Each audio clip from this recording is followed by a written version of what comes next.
Hey, you guys. Welcome to Talk About It Thursdays. I am your host, Karen Bailey. Please say hello when you come on. I would love to acknowledge you and say hello back to you.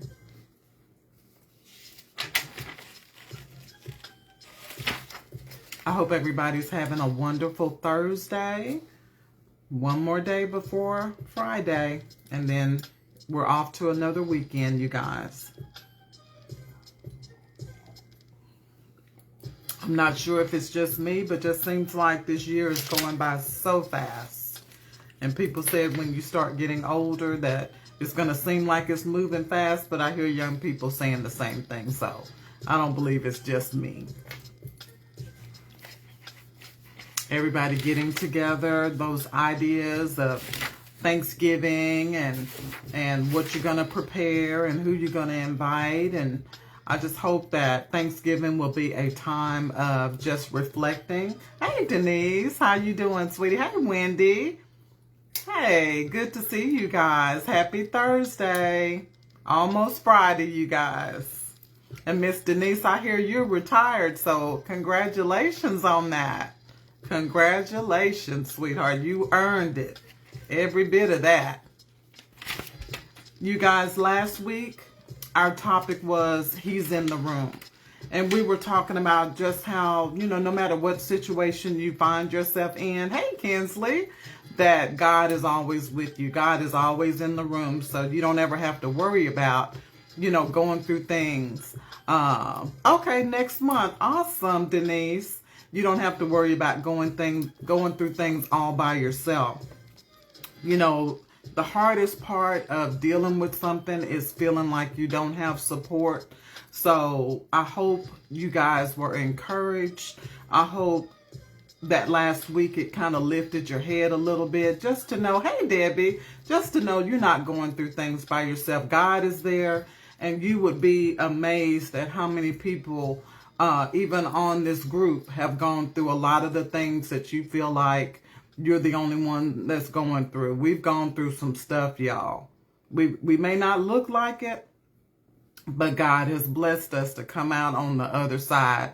So if you're going through something right now, stay encouraged. Stay encouraged. That's why I always push for people to post on the page, because somebody needs to see your smile. Somebody needs to see you winning in life. Somebody needs to see you with your joy back, because you don't know what people are going through. And sometimes just watching you, looking at you, or seeing something positive that you post, it may make all the difference in the world. And we're here to lift one another up. We're here to encourage one another and help us get through those hard times. You guys, today's topic is I can, but I won't. Most of us have gone through situations where we could have been messy, where we could have gotten back at somebody for something they did. We could have ruined somebody's reputation, and it would have been true. But we chose to be the bigger person, or we chose to just wash our hands of that situation rather than maybe putting our mouths on it or doing some other things that we initially thought about doing. So I want to talk to us about how that's a strength. That's not weak. When you can do something and then you don't, because it's not the right thing to do, or because that maybe you're doing it from a place of hurt. It's nothing like a hurt person, and you messing with them, because sometimes they don't care about the consequences. They just tired, and they're going to strike back. But it's a strength that God gives you to be able to say, you know what, I could mess up their life, but I won't. You know what, I could ruin their reputation, but I won't. You know what, I could show them this, but I won't.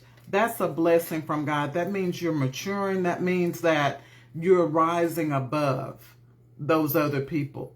That means you're soaring in a class all by yourself, and you don't have to stoop to that level. Now, the I can and I can, but I won't basically means that you can do anything that you want to do. And you have to put your mind to it. Whatever you put your mind to, you can do it if you really want to do it. And those are the things we should be saying to ourselves in the mirror, not worrying about how we look, not caring about what social media says about us. It's what you say to yourself that's really going to matter. So make sure you are talking to you and let you know that you believe that you can do anything that you put your mind to. Now, the word can means you have a choice. If I say I can do something, that means I have a choice to do it or not do it. So I have the choice. It's up to me. And then the word won't means I've made a decision not to do something, you know. So life will be full of I cans, but I won't, or I could, but I didn't. You know, sometimes this phrase is used as a crutch, you know, or an excuse sometimes. You know, sometimes we make the excuse, well, I was going to do so-and-so, but I didn't.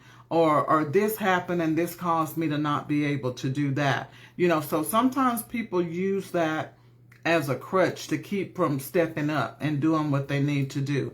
But on the flip side of that, sometimes when you hear people say it, I could, but I didn't, that means that they showed somebody some grace. You know, and that's a blessing. So sometimes you have to show people a little bit of mercy, even though they may be doing you a total opposite way. And sometimes it shows maturity and wisdom. You know, just because you can do something does not mean that that's the best thing for everybody involved. So you really got to weigh that thing out. And you got to understand that whatever we do has consequences. So before you step out there and say, you know what, I can do this, I'm going to go ahead and do this, make sure you weigh out the consequences and the costs, because whatever we do, it never just affects us. It affects other people, you know, that you don't even think about. So make sure that you're making the right decision when it comes to doing something when it concerns somebody else. And just because we can do something doesn't mean that we always should. So let's talk about a few examples, y'all. Some things that we can do, but we probably should not do is get even or get revenge. That's number one. Number two, you should not let what they did destroy you. Hey, Tim, destroy you. Number three, you should not just easily fall into temptation. You know, temptation is always going to be around you, but you have to make up your mind not to step into that, not to fall into that. Number four, rush into things. Number five, accept anything. Number six, be jealous. Number seven, settle for less than you deserve. And number eight, take control all the time. Those are some things that you can do, but you shouldn't always do all the time. So understand we have to weigh those things out and make sure that's the best decision for you and the best decision for everybody involved. So let's talk about this first one. I can, but I won't get even or get revenge. You know, we've all experienced times when people have really hurt us and mistreated us, and we wanted to pay them back. We wanted them to feel what we feel. And sometimes revenge is sweet, y'all. I've had instances where, you know, I've let people feel what I felt, and it felt good for a minute. But sometimes it's just temporary. That feeling is temporary. Because if you have a good heart, it's hard to see somebody else hurting. And especially if they're hurting as a result of something that you did. God is not going to let you have peace with that. So if you want to pay somebody back, you better make sure you can deal with the consequences of it. Because sometimes when we pay people back, instead of just letting things go, we make a situation 10 times worse than it was from the beginning. And if what you did to pay them back is not who you are, if it's not your character, eventually it's going to bother you. It's going to eat at you. And you're going to wish that you never did it. And God has a way of repaying people, y'all, way better than what we can do.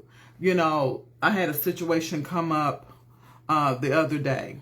And I can't really speak a whole lot on it, but somebody that was doing something to me had been doing it for years, thinking they were getting away with stuff, thinking they were being slick. God handled them, hit them in their finances real hard. And they messed up and let me know about this financial hit. And I got to thinking, first thing came to me was, see, you didn't pay them back for what they did. See, you didn't make a big deal out of that. You didn't let that upset you and ruin, your future. And see how God dealt with them? God will repay. God will repay. And a lot of times he'll let you see what he's done in another person's life. So, there are things that God can do that you can't even touch. So that's why God says vengeance is mine, because God knows what to do and when to do it.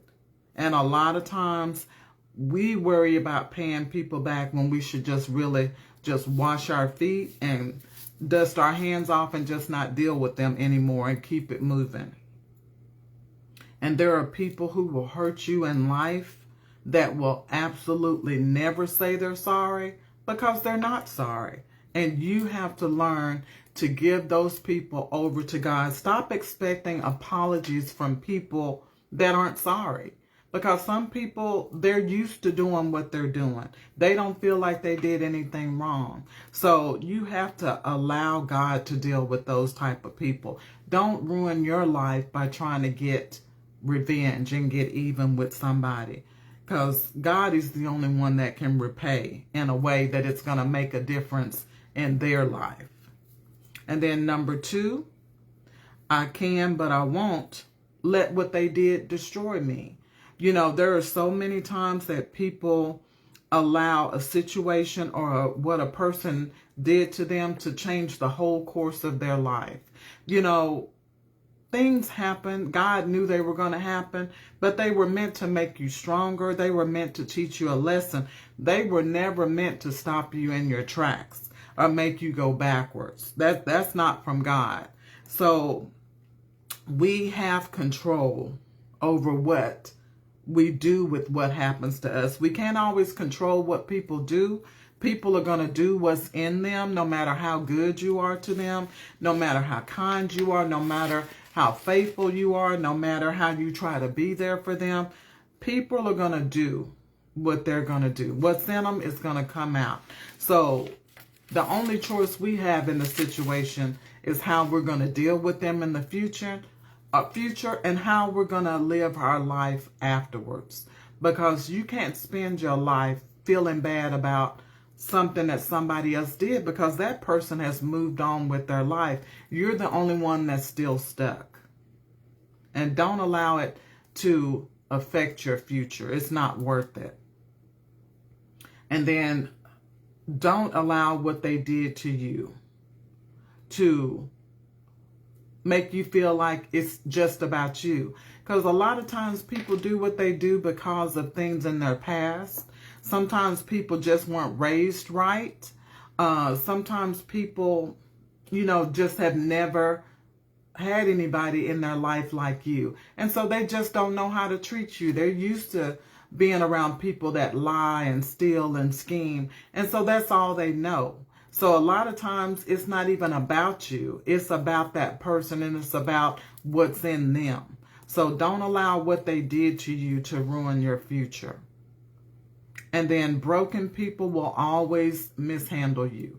When you get with somebody that you already know has issues, that you already know didn't take time to heal from their last relationship, you already have heard things about them and how they handle situations, and you feel like you can step in and fix them, you're going to end up broken in the end. A broken person will break you every time because they're not healed. So how can they help you be a better person if they're still broken?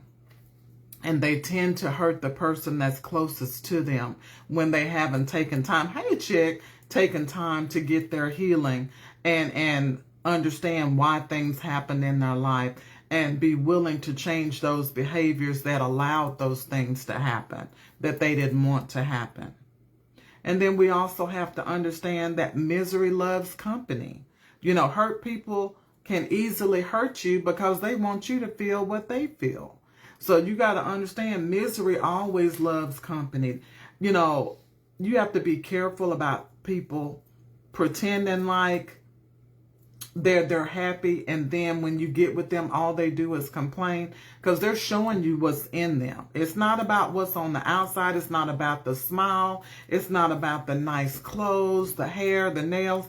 It's what comes out of their mouth, and it's their attitude that will tell you what's really in them. So don't judge a book by its cover, because some people are great pretenders until they get you one-on-one, and then you'll find out what it's really about. So be careful about getting caught up in company that loves misery. And then use what they did to motivate you to be a better person. Don't do what they did to you to somebody else. You know, sometimes I hear stories about people doing terrible things to people because the excuse they use is somebody did it to me, or nobody warned me, or nobody came to my rescue. But that's a terrible excuse to do something to somebody that was done to you that you didn't like. But people will use that excuse as a reason to make you feel sorry for them. No, you use what they did to you that you didn't like to make you a better person and to remind you not to be that kind of person. And then sometimes the pain was a lesson from God that you refuse to learn any other way. You know, I know in my own life, God had to put some pain in my life because I was hard-headed, because I thought I knew best about a lot of things, and I wanted things my way a lot. And so God had to put some serious pain in my life to get me to understand that I wasn't running things. He had to teach me some lessons that I was just not willing to learn the easy way. You know, and I was my mother's quiet child, but I was also my mother's stubborn child. And that stubbornness, hey Pam, went on into my adulthood. And sometimes you can be too stubborn for your own good. And God has to let pain come in your life to break you, to help you understand that you need guidance, that you need His help. And God will do that. He will allow things to happen in your life. And then number 3, another thing that you could do, but you probably shouldn't, is fall into temptation. You know, temptation is anything that you worked really hard to get away from. You know, everybody's got different temptations. Some things that tempt you won't tempt me. Some things I don't have a taste for. Some things I don't have a desire for. But God knows our individual temptations, and He knows those things we prayed about. He knows those things that we said, God, take this taste away from me. I don't want to do this no more. God, take this away from me. It's bad for my health. You know, all those things that we have fought so hard to get away from. That's what temptation is. It's different for everybody. And anything that you had to pray your way through in order to get closure. That's those situations, you guys, those temptation situations, you know, like if you get away from a toxic ex, or you get away from somebody that you know doesn't mean, friends that don't mean you any good, and then you're tempted to get back with them. That's that relationship that can be a temptation. Or you can get with a person, you know, that you know is not going to be good for you, that has no plans for you in their future just because the physical is good. You know, we've all been caught up in that. You know, the sex is good. You know, they say the right things. They do the right stuff. But deep down in your heart, God has showed you that there's no future with that person.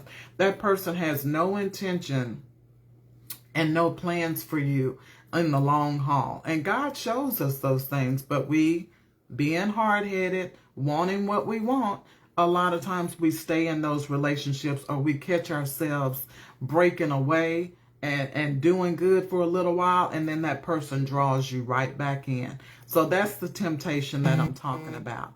Anything that required sacrifice and tears, that's your temptation. Whatever kept you up at night, whatever had you crying, feeling like you weren't valuable, That's your temptation. So those are the things, yes, you can do it, but you shouldn't, because it's going to take you back to a place where you fought your way out of, a place that you decided one day that was no longer for you.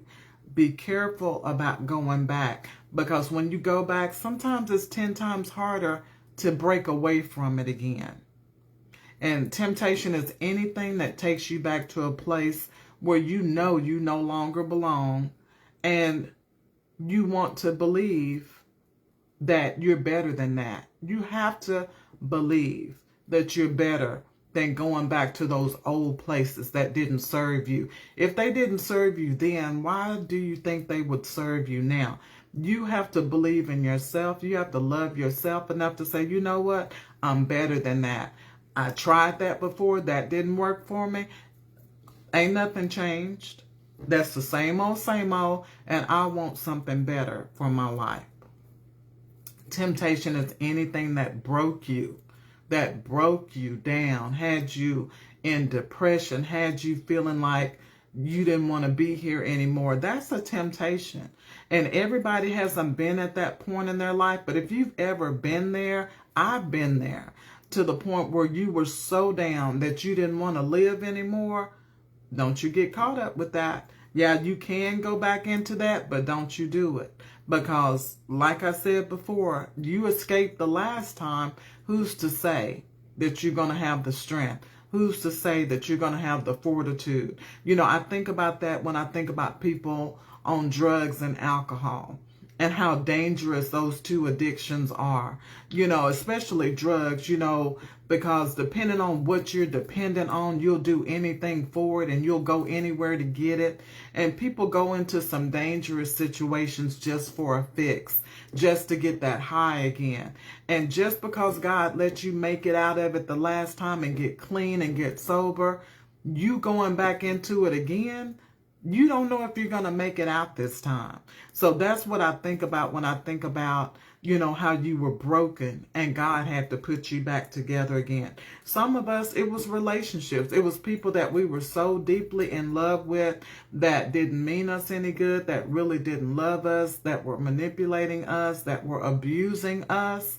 You know, when you go back into those situations, there is no guarantee that you're going to get out of it again. So just because you can do it, don't do it. Make up your mind that you won't do it. No matter how much they ask for you to come back, no matter how many times they call you, block those calls. Block those text messages. Don't go back into a place that broke you and God had to put you back together again. Because even when God puts you back together again, you're never the same. God will put you back better, but you'll never be that old person. You'll lose some of the characteristics that you once had, because those things were broken off of you and God had to make you anew. So be careful about playing with those things that broke you. And just understand, temptation is anything that separates you from God. Anything that you go back and do that makes you not want to pray, anything that makes you not want to talk to God, anything that makes you ashamed to come before God, that's a temptation. So is it worth it? That's what you got to ask yourself. If you're at a place in your relationship with God where you have peace, where you feel confident, where you and God commune, and you just feel like you're just on a spiritual high, why would you mess that up with temptation? Because that's such a beautiful place to be, that place of peace, that place of God's will that you're in, to where you feel God's presence, you see God moving everywhere. Temptation can take that away from you. So make sure that even though you can do it, understand it's going to cost you. And we have to understand that we all fall sometimes, but the key is not to stay there.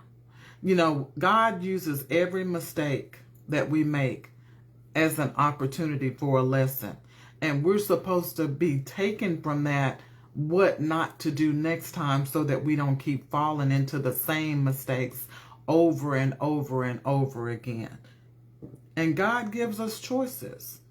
And so we can do it and deal with the consequences, or we can stay in safety of his will. The choice is always ours to make. So let's talk about number 4. I can, but I won't. Rush into things. You know, this world is about right now, right now, right now. Everybody's trying to do as much as they can, as fast as they can. But our biggest mistake will always come from rushing into things.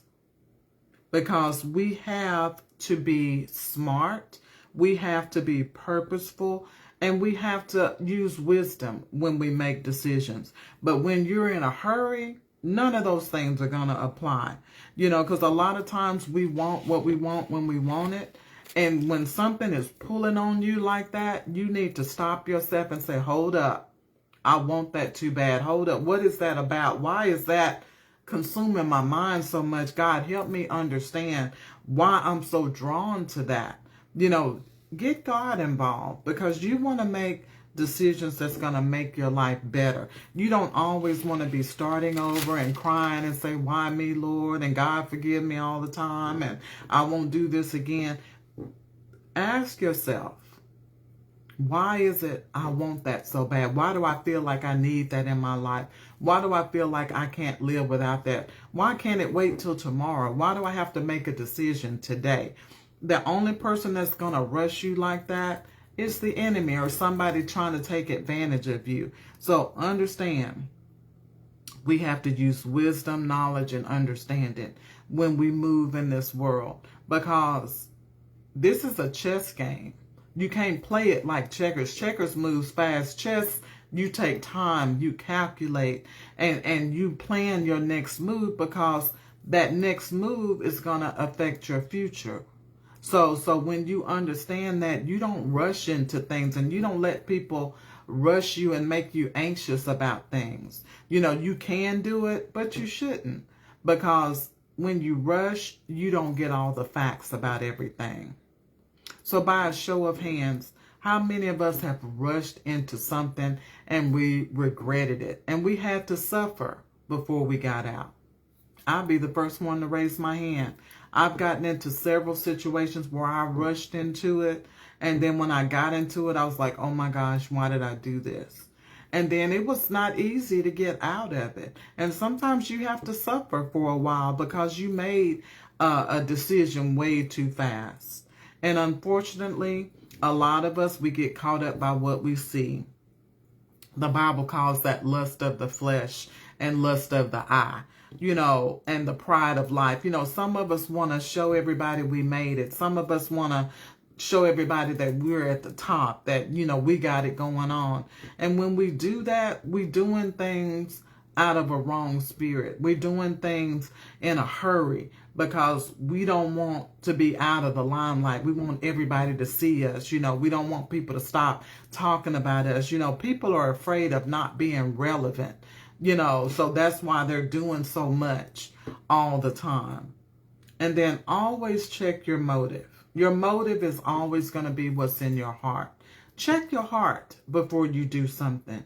And then make sure you check the purpose behind why you're wanting to do it or why you're wanting to have it. That's using your head. And when you do that, you won't rush into things because you have to take time to look at yourself. That's not something that's going to happen in an instant. If you want to know your true motive, if you want to know your true purpose, that's going to take you taking some time to yourself and trying to understand, what is it about this that's going to benefit my life? Number 5, I can, but I won't accept just anything. One of the biggest things none of us should ever accept is defeat. God says we are more than conquerors through Christ Jesus. And this is why defeat is not an option for a child of God. You know, we get knocked down, but staying down is not an option when you call yourself a child of God. Because God will go down there with you, but he's not going to let you stay down there. You know, God is a God of the hills, and he's also a God of the valleys. but he doesn't stay in either place. You're either going to be up there with him on the hill or down in the valley, but either way, you're either coming up or you're going down. That's just life. It's about hills and valleys, and God's going to be with you, and God is a moving God. So he's not just going to sit down there and wallow with you. He's going to get you up and get you moving again. And then what doesn't kill us has indeed made us stronger. If we allow it to. There are some situations where you feel like I said earlier, you just don't even want to go on because you feel like it's so bad. That you've made such a big mistake. Sometimes I think about people that commit crimes and end up being incarcerated. I don't ever want to know what that's like, but I can't imagine being in a cage would make you feel like you wanted to die sometimes. But so many people come out better. So many people come out stronger. So that lets you know what the enemy meant for evil. Sometimes it turns around for your good. It doesn't always have to turn you into a criminal. You make up your mind to let that experience help you to be a better person so that you don't end up going back to that same hellhole that you just got released from. So God will turn it around, but you have to do your part. You have to be willing to allow God to work it for your good. Because you can use that as a crutch. You can use that as a mistake. Well, if I hadn't have got into this and they hadn't have done this to me, I wouldn't have did this to them. That's an excuse, and that's not acceptable. And then people use excuses, and we should not tolerate them or accept them. We have to hold people accountable. Stop letting people come to you with their sad sob stories. Make them come up with solutions. Ask them, okay, I understand that happened to you. Now what? What are we going to do now? I understand, and I'm sorry that happened to you, but now what? We're not going to live there. We've got to keep moving. We're not living in Lodabar. We're not living, where all of that happened to you. We need to keep moving. We got to move forward. And when we simply accept things as they are, we are saying that we agree with it, whether it's bad or good. I was talking to a friend earlier about relationships and stuff. What you accept in a relationship, when a person is honest with you and they tell you what kind of person they are, what they want out of the relationship, whether it's they're materialistic, maybe they want you to take care of them, maybe they want you to spoil them, maybe they want you to do this, that, and the other. If they tell you that and you say, okay, you've entered into a contract with them. You've accepted that. Even though that may not really be what you want, but if you allow that behavior, if you don't check that behavior, if you don't call that thing out, then you're in agreement with it. And so it's hard to feel sorry for you when you've already made an agreement to accept those things. And then accepting a person for who they are is important, but it does not mean that it's okay for them to stop working on being a better person. I'll tell anybody, I'm going to meet you where you are, but we're not going to stay there because I'm always trying to be a better person. So whatever situation you done been through, I'm going to accept you where you are, but we're going to keep moving. We move forward. I can't hang around people that are stagnant. I can't hang around people that don't want anything better out of their life. They want to just stay where they are doing the same thing all the time. Because we all have issues that have to be worked on if we want to present the best version of ourselves. While it's okay to accept that person for who they are, let them know I'm expecting more of you in the future and I will help you to get there. But don't allow people to use their past as an excuse to stay right where they are. And number 6, another thing that I can but I won't is be jealous. Rivalry comes natural. Everyone wants to be the best at something. It happens between siblings, sometimes between even people that say that they're your friends. Sometimes they're secretly competing with you. You ever have friends that as soon as you got something, a few months later, they got something.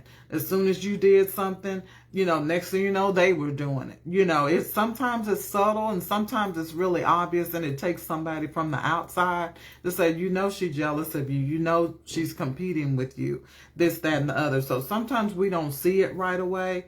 And like I say, there's a healthy form of competition that's good, that helps you step up your game to the next level. But jealousy, that negative spirit, we have to cast that down. We're either going to cast it down or we're going to allow it to take over our lives. And not comparing yourself to other people takes practice. It takes consistency. And it takes patience. Because it's natural to want to compare yourself to somebody else and try to figure out why is it happening for them and not for you. So you have to cast that down. You have to have patience with yourself and realize you're human. But it takes practice saying, you know what? I'm going to clap for her. I'm going to clap for him. I'm happy for them. I'm just going to wait my turn. That takes maturity to do that. And everybody can't do that. Everybody's not happy when they see you winning, but you have to practice that every day and remind yourself that you have your own lane, you have your own speed bumps. Don't try to be in somebody else's lane. Don't try to want what everybody else wants and try to put yourself where they are. And just remember, God only made one you, just like he only made one them. So just because that happened for them, it may not be meant for you. And we have to learn to accept that. And we have to practice to genuinely be happy for other people. You've seen people that come up and congratulations, girl.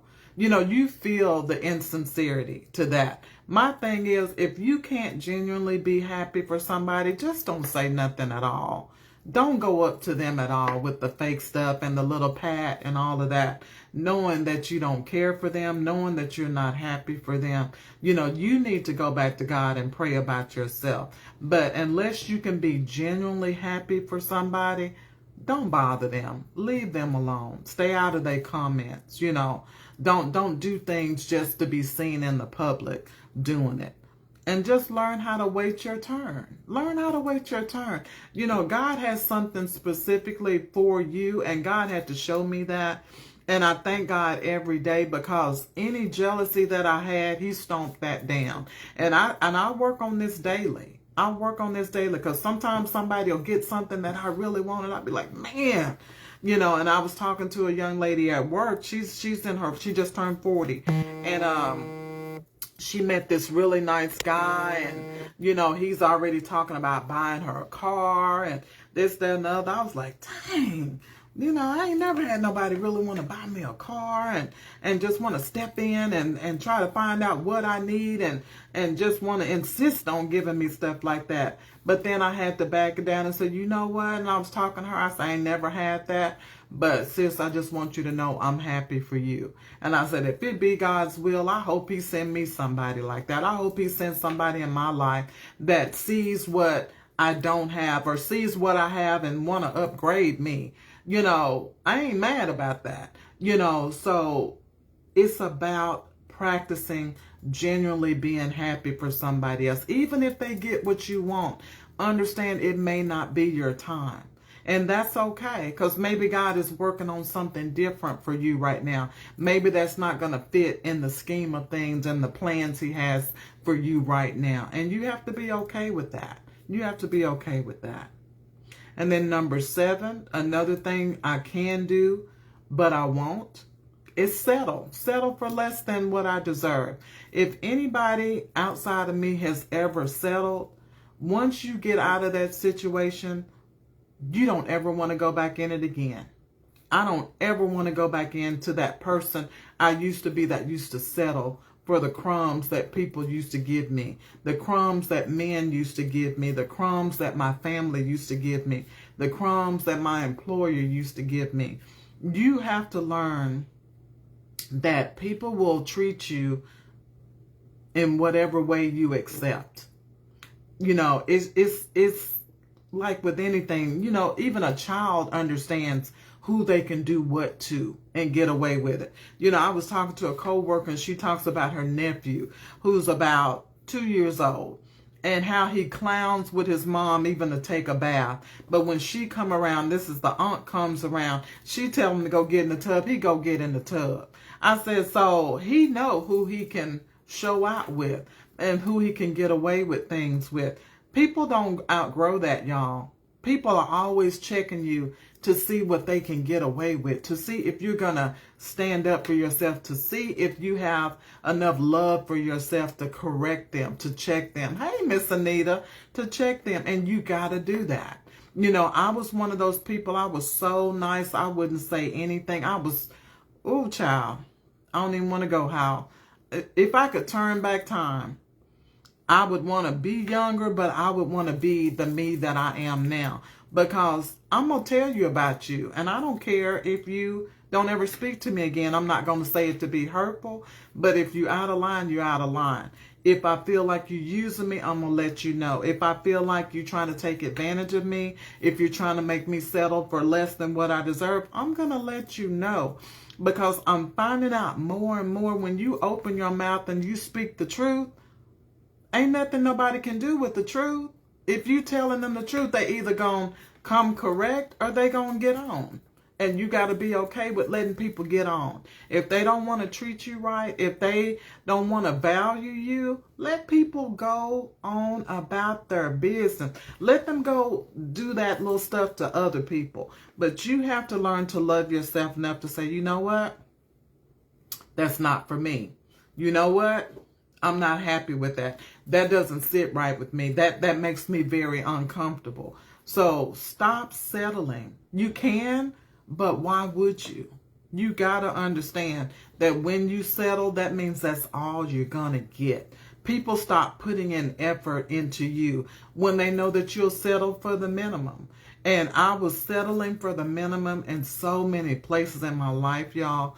And sometimes I get mad at myself, but then I understand it was a lesson that I had to be taught. It was something I had to learn to get me to gradually grow up and understand that nobody's going to fight for you but you. Nobody's going to respect you any more than you respect yourself. And so I had to look at how I felt about myself. And it was me that was the problem. It was me that didn't think enough of myself to let people know I'm not settling for that. That's not good enough. And it's not that you're bougie. It's not that you think you're all that. It's you know who you are and you know the value that you bring to the table. Y'all, I look back over my life and I think about all the times when I had to be the wife and the husband. So I brought that much value into the relationship that I could be two people. Not that I wanted to be two people, but I was holding it down as the wife and the husband sometimes. And that didn't make any sense. So a lot of times we undersell ourselves and undersell how strong we really are and just how together we really are because we allow other people to stand over us and judge us. That's what we got to stop. We got to stop letting people tell us who we are, and we got to start talking back to ourselves and reminding ourselves of who God says we are. And what we settle for in life, you guys, says a lot about what we feel about ourselves, what we feel like we deserve. And then sometimes we allow our past mistakes or our past situations to dictate what we do in our future. And sometimes we perceive that we don't deserve some things because of stuff that happened in our past. That's why the past needs to be left in the past, you guys. And I know that that's easier said than done, but you got to decide, do you want to live in your past or do you want to live in your future? I can't help what I did back then. That's not who I am now. So back then, you probably could get me to settle for that. But now, I'm not settling for it. Now, I want better. Now, I know better. You know, so don't let your past dictate your future. You have to put your past where it belongs, behind you. But you got to leave it there. And that's up to you. And then settling means you weren't willing to continue to wait on God for something better. And I've done that. That's that rushing in. That's that feeling like your clock is ticking. You know, people want to say, girl, you're getting older. You know, you need to get a husband, girl. You ain't young like that no more. You need to go on and do this. Stop listening to other people. They will get you into some miserable situations, and then they will do nothing but talk about you as if they never gave you the idea to do that in the first place. Y'all, it happened to me many times. The same people that talked me into things, when it didn't work out, then they were the first ones saying, I don't know why she thought I don't know why she got herself in that. I hope she can get herself out of that. Okay? Anyway, so just understand, you make your own decisions. That's why it's so important to take your time so that you can make the best decision you can possibly make. And settling, and I know this from personal experience, when you settle for less than you deserve, it'll always cost you something valuable. It will always cost you something valuable. Every time I settled for less, y'all, I lost my peace. I lost my self-esteem and my self-worth. And I lost my joy.